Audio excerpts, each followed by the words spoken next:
သူ့ feeling ဘယ်လိုပြောမလဲဆိုတော့ဆောင်းမိုက်တယ်ဆောင်းမိုက်ပါတယ်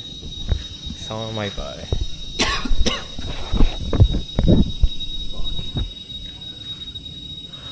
ဒီလိုယူကြီးနဲ့နော်အားလုံးပေါ်ကနေပြီးတော့ပေါ်ကြီးကနေပြီးတော့ပဲကြည့်ပြီးတော့နေရဘောလုံးပေါ်ကြီးရတယ်ဘောလုံးပေါ်ကြီးကနေကြည့်နေရ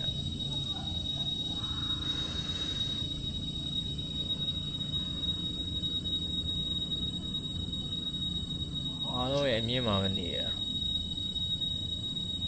အဲ့ဒီတောင်ရင်ဘလို့တော်တော်လှနော်တော်တော်လှကျွန်တော်အဲ့ကိုကြည့်တော်တော်ကြီးကိုလှဘောပြောရတော့မခံပဲကြည့်နေတယ်လို့ဖြူ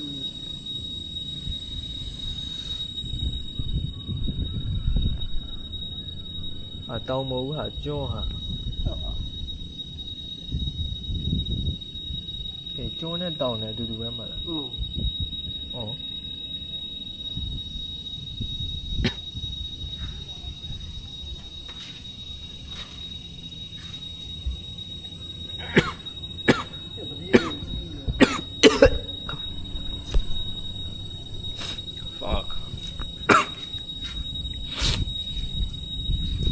ဒီကောနော်ဒီ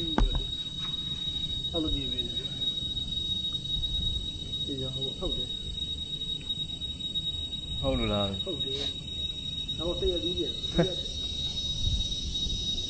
ရဲ့ပင်တော့မဟုတ်တော့ပါဘူး